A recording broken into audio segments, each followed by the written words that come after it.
Kita pahami dahulu pembuktian rumus volume tabung itu, di mana untuk pembuktian rumus tabung menggunakan perumpamaan gelas berisi air yang alas gelas berbentuk lingkaran.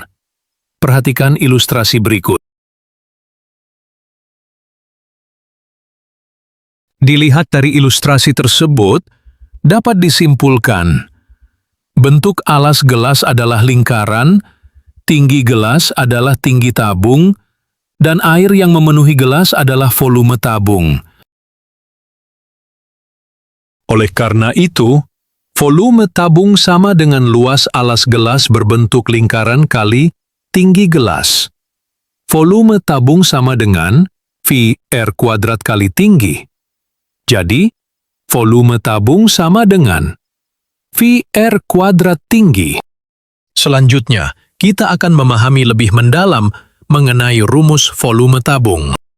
Rumus untuk menghitung volume tabung adalah V sama dengan Pi kali R kuadrat kali T, di mana R adalah jari-jari lingkaran alas, T adalah tinggi tabung, dan Pi adalah konstanta sekitar 3,14 atau 22/7.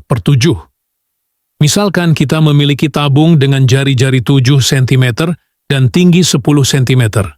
Mari kita hitung volumenya.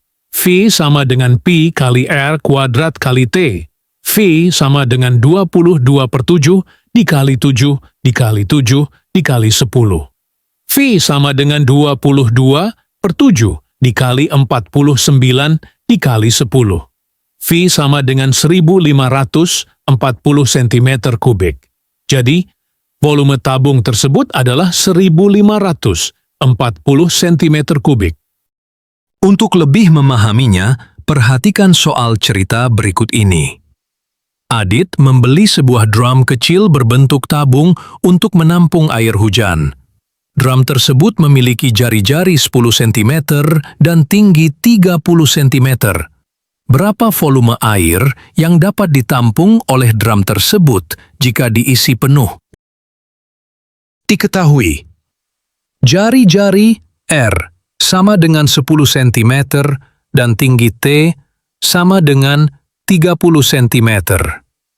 Bentuk drum adalah tabung. Ditanya, volume air yang dapat ditampung oleh drum tersebut jika diisi penuh. Rumus volume tabung. Volume tabung sama dengan Pi kali R kuadrat kali tinggi. Pi yang bisa kita gunakan 3,14. Selanjutnya, hitung langkah-langkahnya. Di mana volume tabung sama dengan Pi kali R kuadrat kali tinggi. Volume tabung sama dengan 3,14 dikali 10 dikali 10 dikali 30 sama dengan 3,14 dikali 100 dikali 30. Volume tabung sama dengan 9.420 cm kubik.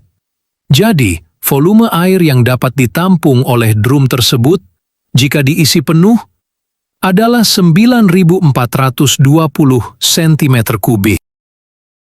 Konsep ini digunakan dalam kehidupan sehari-hari. Misalnya untuk menghitung volume air dalam tangki, kapasitas kaleng minuman, atau gas dalam tabung LPG. Sekarang, coba hitung volume tabung dengan jari-jari 5 cm dan tinggi 12 cm. Gunakan rumus yang sudah kita pelajari. Kerjakan di buku masing-masing ya. Hari ini kita telah belajar bahwa tabung memiliki dua alas, berbentuk lingkaran, dan satu sisi lengkung. Kita juga telah menghitung volumenya menggunakan rumus V, sama dengan Pi kali R kuadrat kali T, dan melihat bagaimana tabung digunakan dalam kehidupan sehari-hari. Di mana dalam kehidupan sehari-hari, tabung dapat kita temui seperti gelas minum, karena bagian alas dan tutupnya sama besar, berbentuk lingkaran, dan memiliki tinggi. Kaleng susu, botol minum, atau bagian badan botol yang lurus, drum air, pipa paralon, dan kaleng cat. Semua benda tersebut dapat menampung sesuatu di dalamnya karena memiliki volume ruang, sehingga kita dapat mempelajari cara menghitung volumenya dengan rumus tabung. Dengan mempelajari tabung, kita tidak hanya memahami hitung-hitungan rumus saja, tetapi juga melatih kemampuan berpikir kritis dan terapan dalam kehidupan sehari-hari. Kita jadi tahu bagaimana cara menghitung isi wadah, membuat kerajinan, atau bahkan dalam perhitungan proyek sederhana. Melalui pemahaman ini, kita diharapkan dapat lebih teliti dalam melakukan perhitungan dan mampu mengaplikasikan ilmu matematika dalam kehidupan nyata, serta memahami bahwa setiap benda di sekitar kita memiliki bentuk dan ukuran yang dapat dihitung secara matematis. Terima kasih.